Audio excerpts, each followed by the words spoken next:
Dios les bendiga mucho. Este es tu hermano John, hermano Ricky. Gracias por estar conmigo en esta lección número 4 de nuestra serie sobre la epístola de San Pablo a los romanos. Hoy sí que vamos a entrar de lleno a la carta como tal, después de haber dado en las lecciones anteriores la introducción, los saludos de Pablo y lo que él escribe a los romanos, diciendo que él tiene el propósito de visitarle y de predicar el evangelio allí en Roma. Ahora entramos propiamente al tema central de esta epístola, así que vamos a ir de inmediato a ver cuál es el tema de hoy. Estamos en el capítulo, lección número 4. Estamos ahora tocando el tema central de la epístola, que es los versos 16 al 17 del capítulo 1.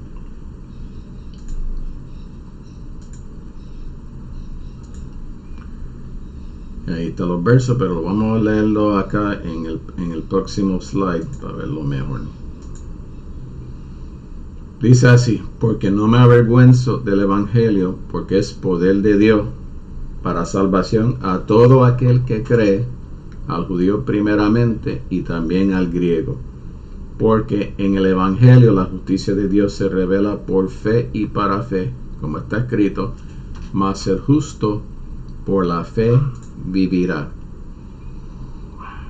Y en estos dos versículos tenemos resumido la teología de Pablo. El resto de la carta va a ser la exposición de todos los temas planteados en estos versículos. Estos versos resumen todo cuanto Dios ha hecho para traernos la salvación, que es realmente el deseo de Dios, porque dice yo sé que una de las cartas a Timoteo, que Dios no quiere que ninguno se pierda, sino que todos procedan a la salvación.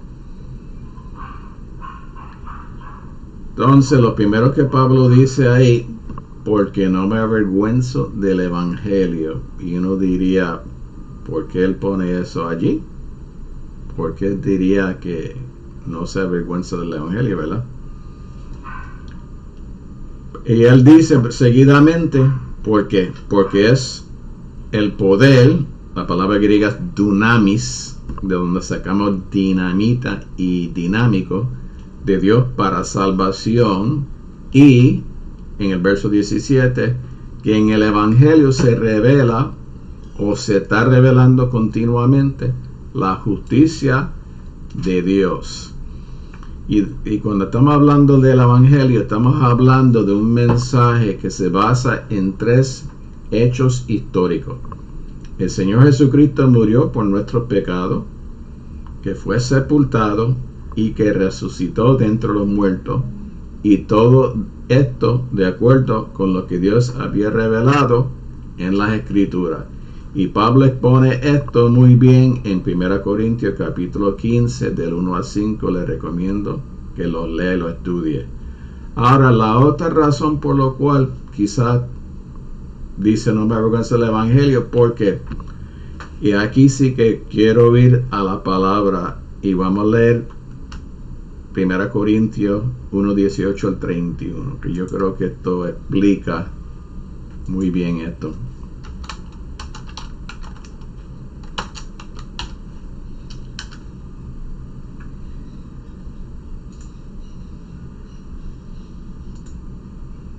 Mira lo que Pablo dice aquí en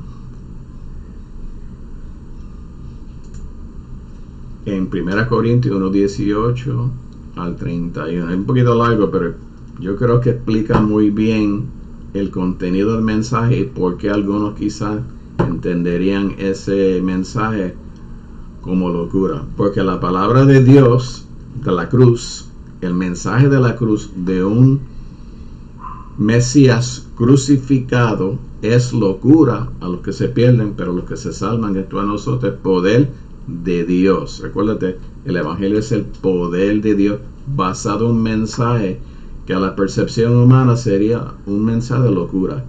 Pues está escrito: destruiré la sabiduría de los sabios y desecharé el entendimiento de los entendidos. Otra palabra, esto es, como dijo Pablo en la introducción, este mensaje va dirigido a todas las personas, los que son entendidos, educados, cultos y los que no son. El mensaje universal. ¿Dónde está el sabio? ¿Dónde está el escriba? ¿Dónde está el disputador de este siglo? ¿No ha enloquecido Dios la sabiduría del mundo? Pues ya que en la sabiduría de Dios el mundo no conoció a Dios, mediante la sabiduría agradó a Dios salvar a los creyentes por la locura de la predicación. Ahí lo está diciendo. Este es un mensaje que a los seres humanos, quizás en el ambiente de Roma, donde había mucha cultura y mucha educación y demás, ese mensaje se escucharía como una cosa de tonto, ¿verdad? Mira lo que dice en el 22. Porque los judíos piden señales y los griegos buscan sabiduría. Pero nosotros predicamos a Cristo crucificado, para los judíos ciertamente tropezadero y para los gentiles locura, mas para los llamados, así judíos como griegos, Cristo poder de Dios y sabiduría de Dios. Porque lo insensato de Dios es más sabio que los hombres, y lo débil de Dios es más fuerte que los hombres. Ustedes continúan leyendo por ahí, pero ya ustedes se imaginan el punto. El punto es que Dios, la gente que se creen sabios, Dios los coge en su misma sabiduría, porque el verdadero sabio es Dios, ¿verdad? Regresamos al slide.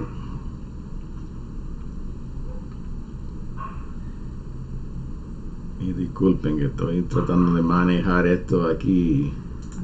Ok.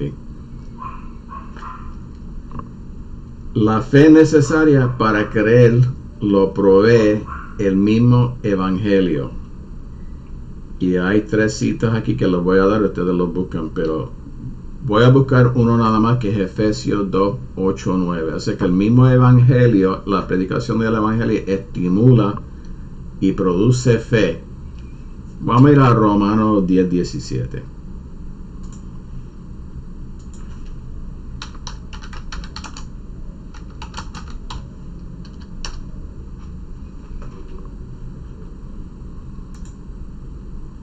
Dice la palabra así, dice: así que la fe es por el oír, y el oír por la palabra de Dios.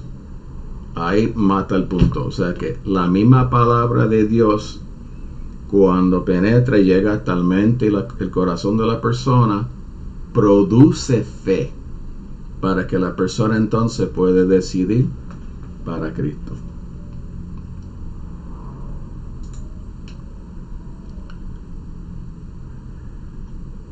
Ok, entonces vamos otra vez.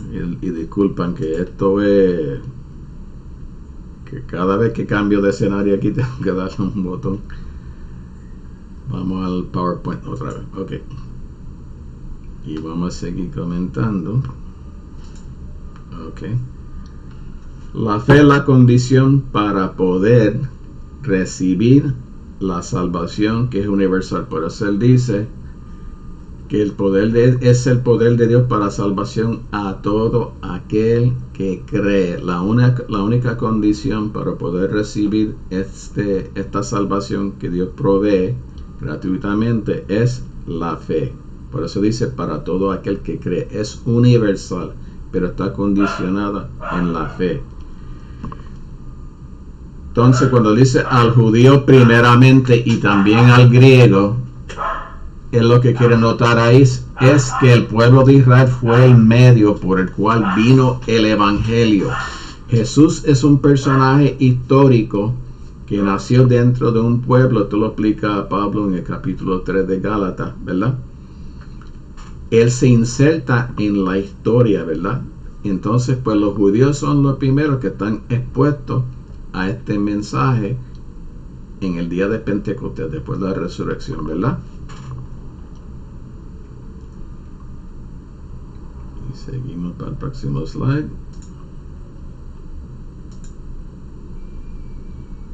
Entonces vamos a ver 3 cosas aquí.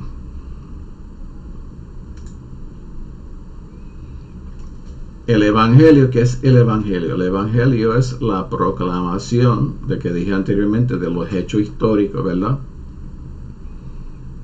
de la muerte, la sepultura y resurrección de nuestro Señor Jesucristo, que son buenas noticias de parte de Dios para toda la humanidad, porque es Dios buscando al ser humano. Poder de Dios es la actividad de Dios, porque Dios está activo continuamente en busca de los perdidos.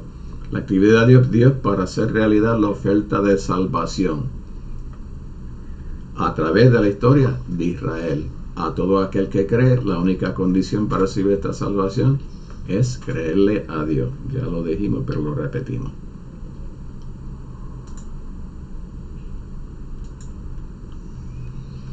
Entonces vamos a ver algunos aspectos de la salvación.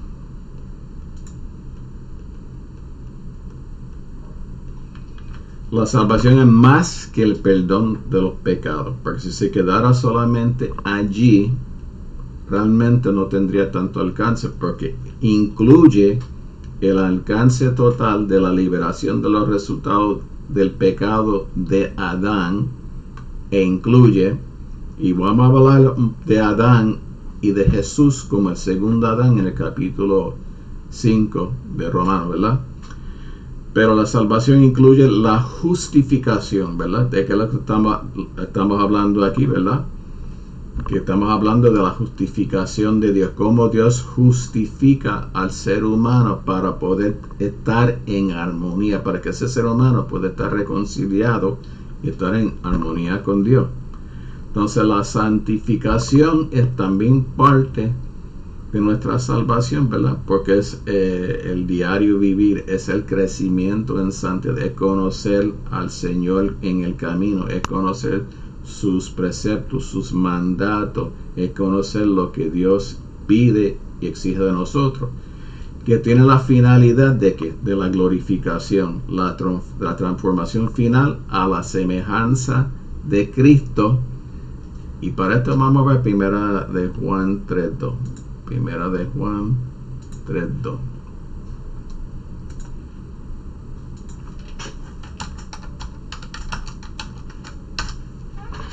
Amados, ahora somos hijos de Dios y aún no se ha manifestado lo que hemos de ser.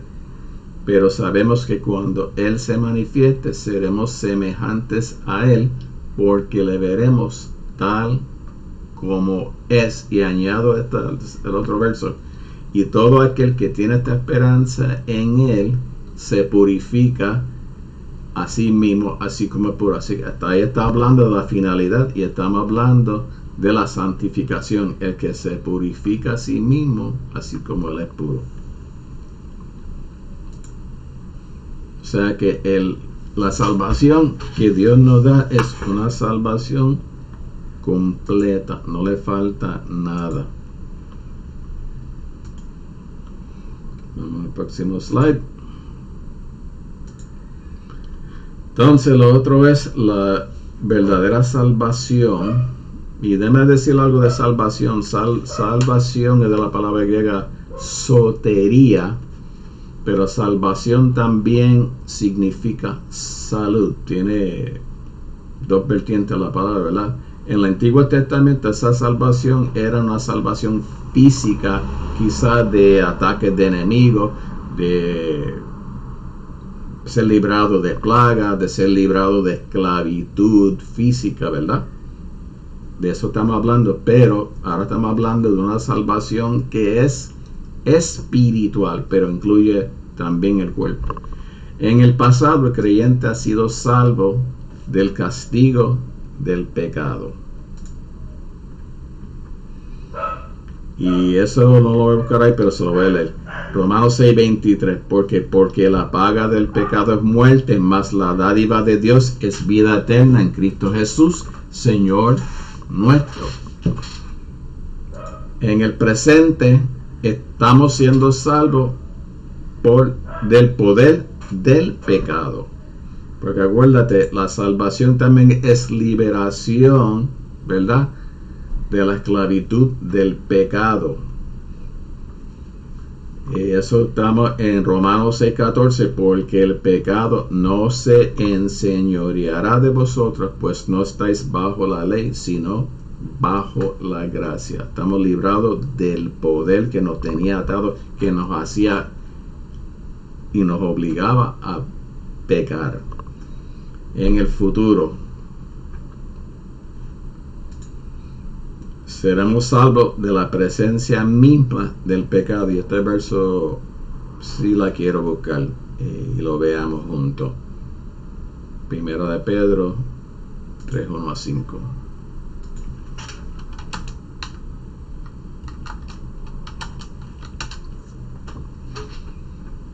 No, perdón. Primera de Pedro. Ajá. Bendito el Dios y Padre nuestro Señor Jesucristo, que según su grande misericordia nos hizo renacer para una esperanza viva por la resurrección de Jesucristo de los muertos, para una herencia incorruptible, incontaminada, inmarcesible, reservada en los cielos para vosotros. Y aquí está la parte que nos interesa: que sois guardados por el poder de Dios mediante la fe, para alcanzar la salvación que está preparada para ser manifestada en el tiempo postrero. Y eso nos debe animar, porque Dios nos ha dado todo lo necesario para poder alcanzar esa salvación, pero está de parte de nosotros realmente apropiarnos de todas esas herramientas, ¿verdad?, para hacerlo. Pero realmente tenemos que confiar en Dios y depender de Dios para que esto sea así. Entonces, poder, ya lo dije anteriormente, poder es reconocer la calidad dinámica del mensaje.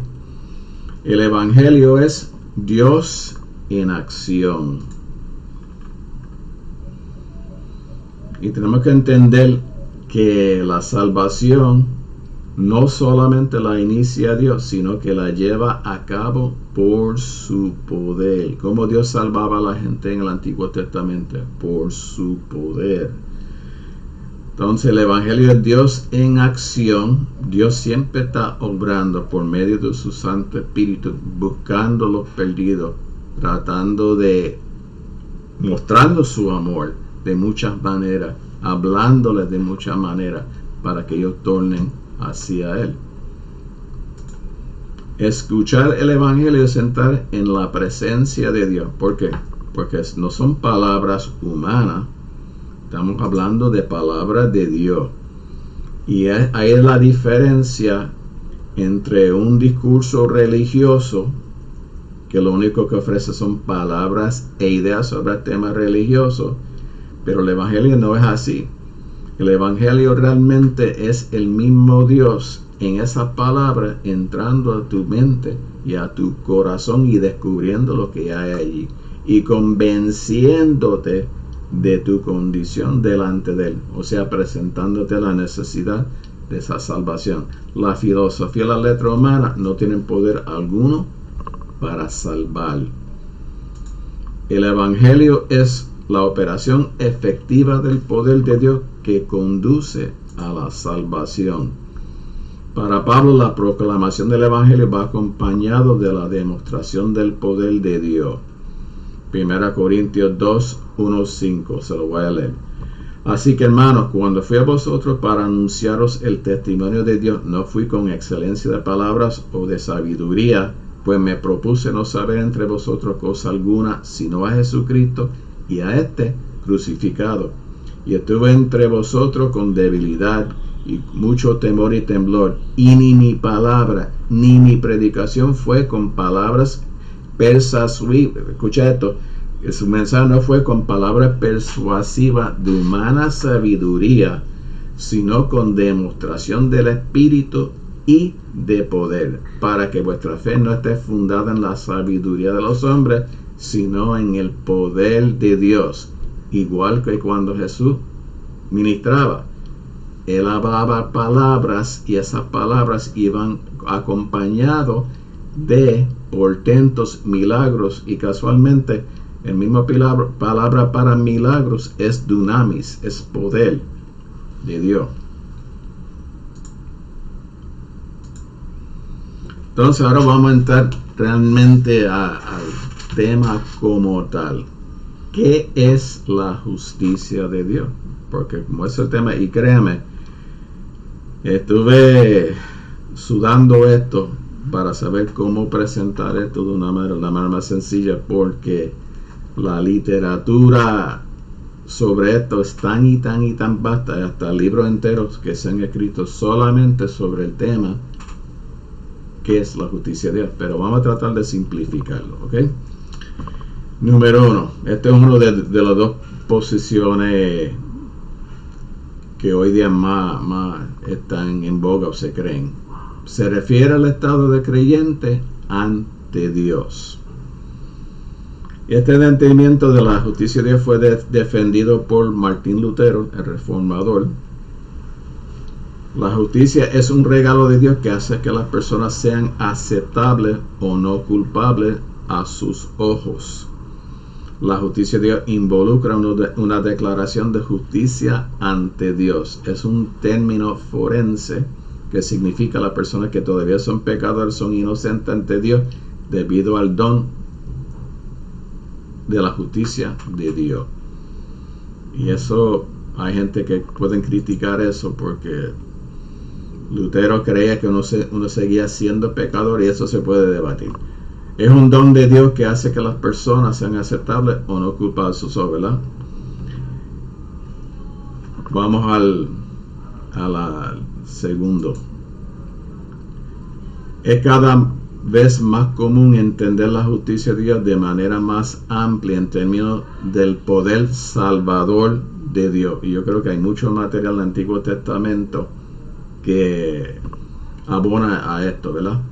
Es más que una declaración forense, o más de una declaración de un estatus o condición delante de Dios. La justicia de Dios es transformativa, poder y forénsica legal. Y realmente todo las palabras y la fraseología que usa Pablo en Romanos es como si estuviera en un tribunal, y cuando ya entremos al versículo 18 lo voy a explicar eso en más detalle, ¿verdad? Entonces ese poder de Dios lo vemos en el Evangelio cuando Jesús liberta a las personas del cautiverio satánico o de las enfermedades. Entonces los que defienden esta posición pues no eliminan la parte forénsica o la parte legal, sino que dicen que las dos van de la mano. Yo pienso que es así. Yo pienso que la terminología que usa Pablo es bien amplio y puede incluir muchísimos conceptos. Nosotros tenemos una frase que decimos matar dos pájaros con un tiro. Pues yo diría que Dios podría matar infinidad de pájaros con una sola palabra. O sea que la palabra de Dios es tan y tan potente, es tan y tan amplio, y uno lo puede seguir sacando y sacando y sacando, y realmente pudiéramos estar en este tema de la justicia de Dios un buen rato, en muchas lecciones, pero para no perderlo lo tratamos de simplificar lo más posible, ¿verdad?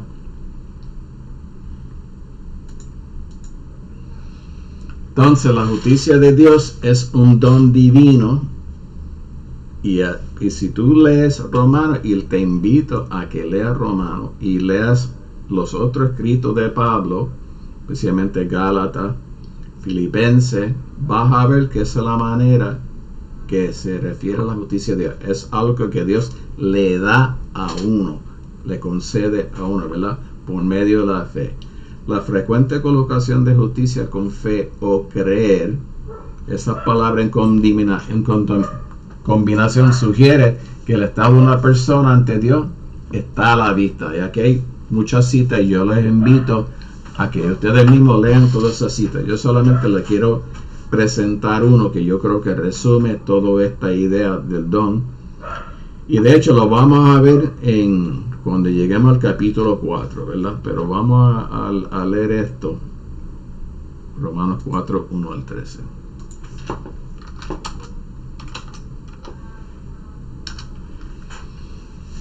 ¿Qué pues diremos que halló Abraham nuestro padre según la carne? Porque si Abraham fue justificado por las obras, tiene de qué gloriarse, pero no para con Dios. Porque ¿qué dice la Escritura?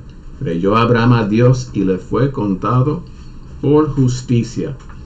Pero al que obra no se le cuenta el salario como gracia, sino como deuda. Y esto lo vamos a explicar cuando lleguemos a ese capítulo. Mas al que no obra, sino cree en aquel que justifica al impío, su fe le es contado por justicia.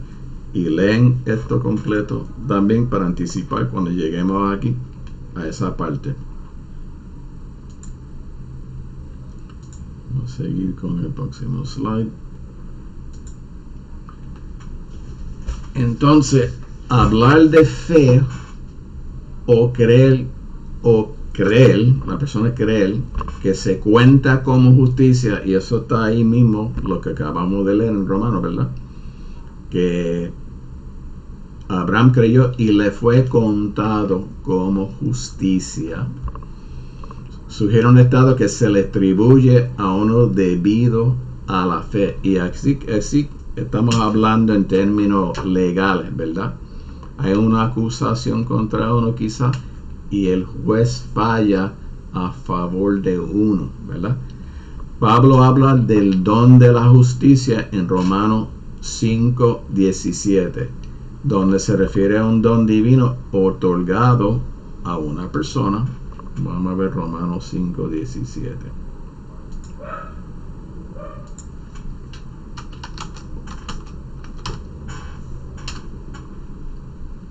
Romanos 5:17.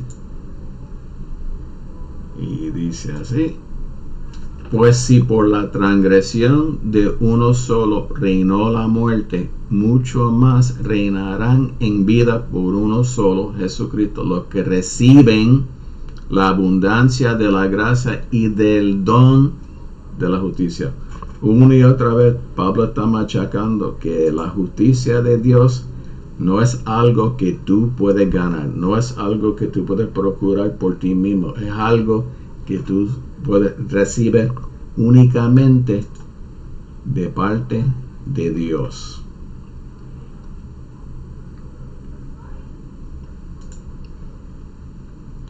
Y estoy medio perdido aquí. Déjame ver dónde estoy. Ok. Seguimos al próximo slide. En 1 Corintios 1:30, Pablo dice específicamente que su justicia es de Dios, lo que indica que él, Dios, es el origen de la justicia que Pablo ha adquirido. No lo voy a leer aquí, pero léenlo ustedes en su casa. El quinto punto, Filipenses 3:9, y este sí lo vamos a leer. Filipenses 3:9, vamos allí. Filipenses 3:9.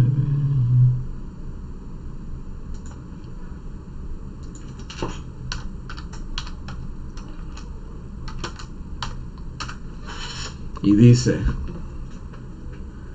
y ser hallado en él, no teniendo mi propia justicia, que es por la ley, sino la que es por la fe de Cristo, la justicia que es de Dios por la fe.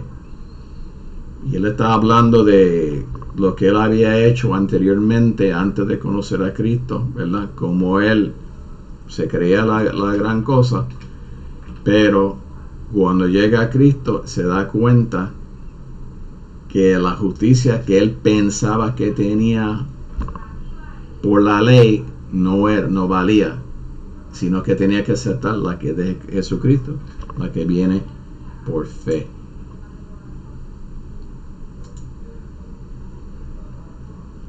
Y seguimos el próximo slide. Porque en el Evangelio la justicia de Dios, y ya hablamos de la justicia, se revela o se está revelando, porque realmente el verbo es un participio, se está revelando continuamente. Cada vez que se predica la palabra, la justicia de Dios se está revelando. Y se revela por fe y para fe, como está escrito, mas el justo por la fe vivirá. Y esto de por fe y para fe, la gente le han dado 20,000 vueltas tratando de entender qué quiere decir por fe y para fe. Pero realmente es bien sencillo. ¿Cuál es la centralidad del mensaje de Romano? El justo por la fe vivirá. Que la única manera de nosotros acercarnos a Dios, de recibir de parte de Dios, es por la fe. Léanse Hebreos capítulo 11, y dicho sea de paso, muchos creen que el mismo Pablo escribió Hebreo.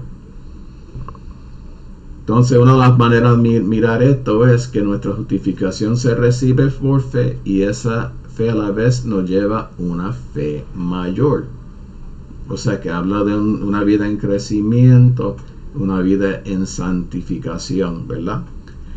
Por fe y para fe quiere decir que el Evangelio se difunde mediante un proceso en el que la fe de uno se extiende para llevar a otro a la fe. Y yo creo que lo vemos así. Cada vez que uno comparte su fe con otro, es una semilla que tú estás implantando en la mente y corazón de esa persona, que puede germinar y producir fe también. Cada vez que una persona escucha la palabra de Dios, eso es fe. Cada vez que ellos ven que Dios hace un portento, un milagro, eso también produce fe. Siguiente slide. Entonces también es una revelación que brota de la fidelidad de Dios y apela a la fe del hombre. Porque ¿qué es lo que prueba la escritura? Y esto es lo que Pablo va a empezar a explicar en el capítulo 10. Dios siempre ha sido fiel a los seres humanos. Dios nunca ha desechado completamente la humanidad. Porque de tal manera amó Dios al mundo, que ha dado a su Hijo unigénito, para que todo aquel que en Él cree, no se pierda, mas tenga vida eterna. Entonces parece más, para darle final a esto, parece mucho más probable que Pablo simplemente está enfatizando el lugar de la fe. Que el Evangelio es fe de principio a fin. Es fe, fe y fe. Entonces él cierra el verso 17 citando a Habacuc, ¿verdad? Mas el justo por la fe vivirá. El profeta Habacuc usó el término fe en el sentido de fidelidad o constancia. Los justos serán preservados en tiempos difíciles por su lealtad inquebrantable a Dios. Acuérdate cuando Habacuc dice que el justo vivirá por la fe, ¿verdad? Que es una revelación de parte de Dios. Él estaba pasando un tiempo bien difícil cuando Israel estaba esperando el ataque de los babilonios, que iban a arrasar con todo, iban a llevar mucha gente cautivo, ¿verdad?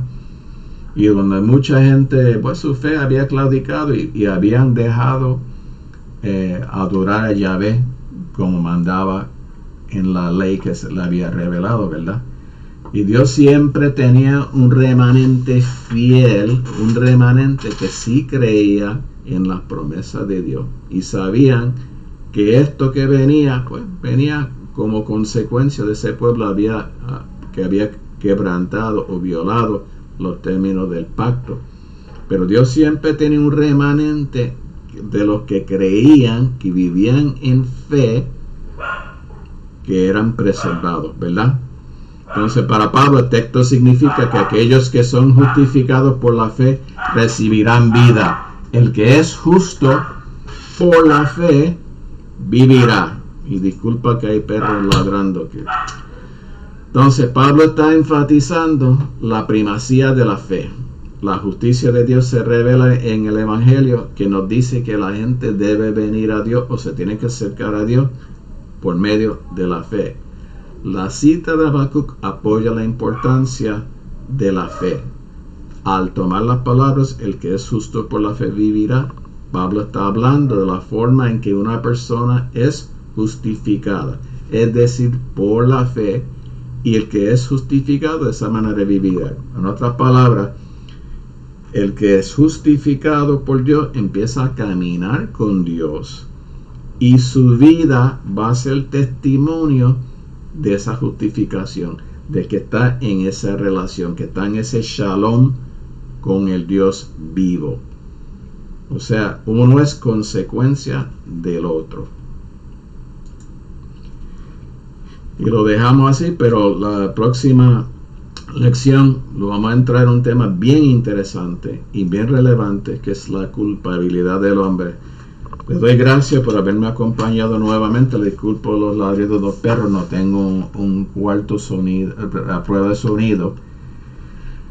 Y les pido a ustedes, si esto ha sido de beneficio para ustedes de alguna manera, pues que le den like, se suscriban, le den a la notificación, le den share, invitan a otros amigos suyos para que compartan esta experiencia. Así que muchas gracias, Dios les bendiga y hasta la próxima vez. Este es tu hermano Ricky, tu hermano John. Dios les bendiga.